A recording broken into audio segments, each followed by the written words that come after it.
guarantee my presentation will be much better when you are all drunk. Cheers. Best cake. Pulls at 670 million miles an hour. 장난 아니네. Yeah. It's insane. So sound is. That's it. Thank you.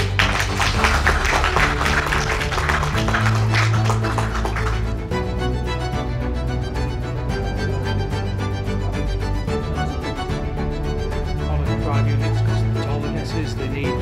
원더풀 사운드. Okay. Thank you.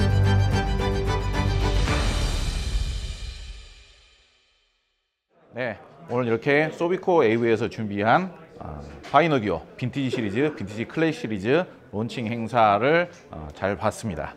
상당히 훌륭하게 잘 준비된 행사인 것 같고요. 오늘 참석하신 막스 마우스 세일즈 디렉팅 마케터 분께서 설명해 주신 기술 설명도 정말 잘 봤고요. 그리고 오디오 평론가 오승영 님께서 준비해 주신 음악도 잘 들어봤습니다. 제일 인상적이었던 부분은요, 디자인은 정말 이렇게 전통적인 디자인, 정말 우아한 디자인을 갖추고 있지만은 음질 자체는 굉장히 현대적인 하이엔드적인 오디오적인 그런 특성이 기대 이상으로 너무 잘 나와준다. 그게 굉장히 큰 특징이었던 것 같습니다. 그리고 에이징도 별로 잘 안 된 거의 신품이었고, 여기가 엄밀히 따지면 행사장이지 잘 세팅이 된 오디오룸은 아니거든요. 그런데도 상당히 기대 이상의 음질을 들을 수 있었습니다. 현장이라서 좀 소란스러운 부분이 있는데요. 좀 더 자세한 이야기는 저희가 사무실 들어가서 또 해보도록 하겠습니다. 네, 파인 오디오에서 새로운 플래그십 라인업 빈티지 시리즈와 빈티지 클래식 시리즈에 대한 제품 발표회를 진행을 했습니다. 파인 오디오 같은 경우에는 사실상 이제 창립된 지는 얼마 안 됐죠. 정확하게는 2017년 창립이 된 걸로 그렇게 소개를 하더라고요. 그러니까 5년 되었죠. 5년이면 사실상 신생 브랜드나 마찬가지지만은 우리가 이 파인 오디오를 그다지 신생 브랜드라고 생각할 필요가 별로 없을 것 같다, 그렇게 생각을 하는 겁니다. 지금 업계에 종사하시는 거의 모든 분들도 이 파인 오디오가 대세 브랜드가 될 것이라는 것을 감을 잡고 있습니다. 그래서 그 제품 발표회 같은 경우에도 분위기가 상당히 화기애애하면서도 고무적이었었고, 그리고 심지어는 취급을 안 하는 업체에서도 오셔가지고 관심을 많이 보이시는 것을 볼 수가 있었습니다. 그리고 저 외에도 유튜버 분들도 몇몇 분 오셨고요. 그리고 심지어는 동호회 활동하시는 분들, 일반 유저분들도 동호회 통해 가지고 이렇게 오신 분들을 제법 볼 수 있었습니다. 그만큼 파인 오디오에 관심을 가지시는 분들이 벌써부터 이렇게 많다라는 것을 볼 수 있었습니다. 그런데 이제 파인 오디오라는 이 브랜드 자체가 노출이 될 수밖에 없는 이유 자체가 탄노이와의 차별점이에요. 일단은 그 회사 연영만 보더라도 파인 오디오의 뭐 회사 창립 스토리 같은 거, 그런 것만 보더라도 탄노이에 대한 이야기를 안 할 수가 없습니다. 일단은 뭐 탄노이의 홈 사업부를 담당하고 있는 주축이 되었던 5명 정도가 나와가지고 회사를 창립을 했다라는 게 분명하고요. 그리고 또 좀 더 확인을 거쳐가지고 이야기를 해야겠습니다만은, 탄노이가 최근 들어서 프로 오디오 시장에 좀 더 그 신경을 쓰고 있고, 홈 오디오 쪽으로 신제품 출시가 좀 더딘 상황에서 그런 신제품에 대한 욕구가 좀 더 강하고, 새로운 트렌드에 맞는 그런 음색 스타일이라든지 그런 변화에 대해서 좀 더 적극적으로 생각하고 있는 팀원들이 결국은 빠져나와서 이런 브랜드를 새로 만들게 되었다. 파인 오디오 측 마케터 분도 그렇게 설명을 하고 있고요. 파인 오디오가 기술력이라든지 업력, 여기서 말하는 업력이라는 것은 뭐 마케팅 능력이라든지 제작 능력이라든지, 그리고 이제 뭐 시장 내에서 가지고 있는 그런 뭐 네트워크 능력이라든지 그런 것들을 통합해서 업력이라고 이렇게 표현을 하는 거죠. 그런 업력 자체가 상당히 큰 브랜드, 빅 브랜드다운 면모를 이렇게 보이고 있다. 사실상 라인업도 지금 굉장히 다양하죠. 그 스피커 역사를 통틀어서요, 창립된 지 5년이 안 되는 회사가 이렇게 동시다발적으로 생산을 해냈는데, 그 모든 제품들이 꽤 준수한 완성도로 만들어지면서 전 세계 각종 오디오 관련 매거진이라든지 커뮤니티라든지 이런 데에서 화제가 될 수 있는 이런 정도의 생산 능력과 마케팅 능력을 펼칠 수 있는 오디오 브랜드는 거의 존재하지 않았습니다. 그러다 보니까 저희 같은 사람들이 이 파인 오디오가 이렇게 펼쳐내는 업력을 봤을 때 상당히 대단하다, 더 명성 있는 제품들도 만들어낼 것이고 더 인기 있는 제품들도 훨씬 더 만들어낼 그런 역량이 되는 제작사다. 굉장히 그래서 이 제작사가 전 세계 스피커 시장에 미칠 영향이 적지는 않을 것이다. 그런 정도는 이제 오디오 바닥에서 밥 좀 먹어본 사람이라면은 거의 대부분 예측이 가능하다라는 것이죠. 굳이 절대로 탄노이와 비교를 해서 파인오디오가 이제 뭐 더 좋을 것이다, 뭐 어떤 저하면서 파인오디오가 더 좋네, 탄노이가 어찌네 저찌네 그런 식으로 뭐 비교를 해가면서 직접적으로 그렇게 설명하고 싶지는 않습니다. 왜 그러면 아직까지 그래도 탄노이가 일궈놓은 그런 업계의 내의 명성이라든지 이런 것들을 절대로 무시할 수가 없죠. 그리고 아무리 탄노이에서 주축으로 업무하고 있었던 분들이 나와가지고 이런 탄노이와 얼추 비슷한 제품들을 만들었다고 해서 극단적으로 이야기하기가 좀 어렵죠. 저희들 같은 경우에도 좀 두고 봐야 되는 문제이긴 해요.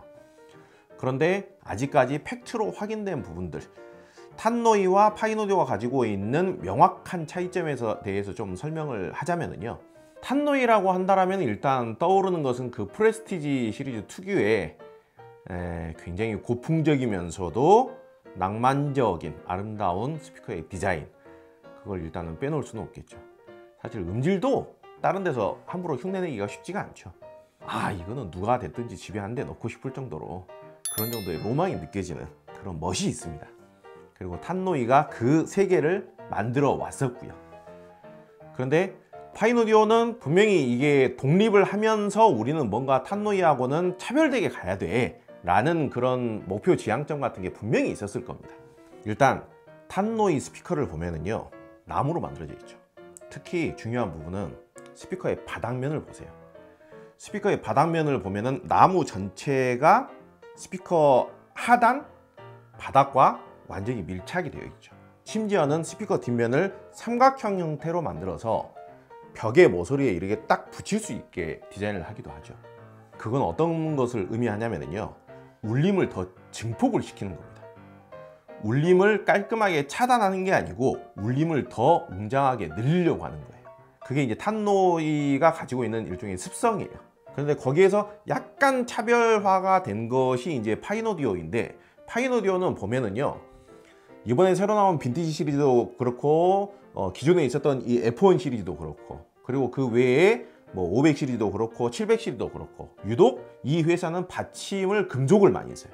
탄노이처럼 나무를 상태를 그대로 놔두지를 않아요. 그리고 이제 여기 금속 바닥과 몸통이 이어지는 부분도 다 알루미늄이에요. 그 외에도 뭐 스파이크를 또 잘 활용을 한다든지, 그리고 공진을 줄이기 위한 각종 뭐 디테일 같은 부분들도 처리가 잘 되어 있고요. 그리고 우퍼 유닛의 엣지 같은 경우에도 견고한 주름을 이렇게 주어가지고요, 좀 더 정확하고 좀 더 스피드하고 깔끔한 사운드를 만들어내기 위해서 노력을 한 거예요. 물론 그렇다 하더라도 이 파인오디오가 추구하는 사운드 자체는 너무 딱딱하다거나 너무 과도하게 스피드하다거나 너무 과도하게 단단한 사운드를 추구하는 것은 아니에요. 여전히 영국인들이 좋아하는 소리의 정보 자체가 풍부하면서도 아날로그적이고, 그리고 동축 유닛에서만 나올 수 있는 그 점 음원 사운드, 하나의 점 음원에서 나옴으로 해서 고음과 중과 저음의 음상이 딱 맞아가지고 각 음역대가 다른 부분에서 이탈이 되지 않고 한 동심원에서 혼연일체가 되어가지고 재생이 되었을 때의 나긋나긋하면서도 아름다운 소리의 울림, 그게 아날로그적인 울림이거든요. 소리에 뻣뻣함이 없어요. 굉장히 울림이 나긋하고 섬세하지만은 뻣뻣함은 없어요. 그 느낌이 듣기가 굉장히 편안하면서도 낭만적이에요. 그러한 고유한 특성은 탄노이나 파인오디오나 크게 다르진 않아요. 그런데 탄노이에 비해서 파인오디오가 조금 더 현대적인 사운드, 그리고 현대적인 장르, 현대적인 소스에 좀 더 대응을 잘 하도록 만들어졌다. 그러니까 이 스피커 같은 경우에는 예컨대 무슨 뭐 현대 음악들을 녹음하는 모니터링 스튜디오 같은 데서도 사용을 해도 음질적으로 별 문제가 없는 그런 퍼포먼스를 내주고요. 뭐 예컨대 뭐 요즘 영화 사운드, AV용으로 사용을 해도 부족함이 없는 그런 소리의 스피드감이라든지 이펙터 효과 같은 것도 잘 표현을 해주도록 신경을 쓴 거고요. 현장에서도 저음이 상당히 탱글탱글하게 나오는 음악을 트는데, 야, 이건 저음이 상당히 신나더라고요. 상당히 단단하면서도 스피드감이 있으면서도 그러면서도 탱글탱글한 그러면서도 상당히 뭔가 좀 라이브한 느낌의 그런 사운드도 굉장히 잘 재생해 주는 것을 확인을 하고 있습니다. 저 같은 경우도 지금 300 시리즈, 500 시리즈, 뭐 F1 시리즈, 그리고 빈티지 시리즈는 현장에 가서 들어봤고요. 그리고 빈티지 클래식 시리즈는 또 다른 업체에 가가지고 또 8인치짜리 음악을 또 꽤 들어봤고요. 클래식 시리즈 같은 경우에는 디자인 자체는 전형적인 이런 클래시컬하면서도 귀족적인 디자인을 갖추고 있지만은 사운드 자체는 좀 더 현대화되어 있는 뭔가 새로운 소스, 현대적인 소스와 새로운 장르에도 대응을 잘 해주는 고해상력을 갖추고 있는 상태에서도 15인치 동축 유닛에서 나올 수 있는 이런 아날로그적인 낭만적인 감성, 이런 것까지도 함께 이렇게 표현해 줄 수 있는 뭔가 새로운 뭐 뉴 타입 같은 느낌의 스피커이지 않는가. 아무쪼록 이 파인오디오라는 브랜드에 대해서, 스피커 브랜드에 대해서 제가 현재까지 드릴 수 있는 이야기라면은 기대해 볼 만한, 그리고 물론 이제 국내에서 소개가 이루어진 거는 대략 뭐 한 3년쯤 되지 않겠습니까? 한 3, 4년쯤 그 정도 된 것 같은데요. 드디어는 뭔가 이 빅 브랜드가 갖춰야 되는 라인업 자체가 제대로 이렇게 딱 갖춰지면서 이제 전 세계적으로 이렇게 인기몰이를 할 준비가 좀 되지 않았는가. 그래서 상당히 기대가 된다, 그렇게 생각을 해봅니다. 저도 앞으로 파인오디오 제품을 큰 브랜드가 될 것 같기 때문에 눈치껏 그 제품에 대해서 분석도 좀 해야 되고, 그러다 보니까 작은 제품부터 이렇게 갖다 놓고 좀 테스트를 하고 있는데요. 이 제품은 F1-5라고 하는 제품입니다. F1 시리즈 중에서 제일 작은 제품인데요. 직접 테스트를 해봤는데 우퍼 유닛이 좀 작은 감은 있지만은 오히려 계란형으로 이렇게 디자인이 되어 있거든요. 그래서 그런지 소리가 뻣뻣한 느낌이 없으면서도 보기보다 상당히 풍성한 사운드를 내주는, 고급지면서도 알찬, 되게 음질을 들어보니까 이 제품이 좀 예뻐 보여요. 그래가지고 재밌게 가지고 놀고 있는 그런 제품입니다. 앞으로 저희 플레인즈에서도 파인오디오에 대한 소식을 계속 꾸준히 전달을 해드리도록 하겠습니다. 오늘 영상도 봐주셔서 감사합니다.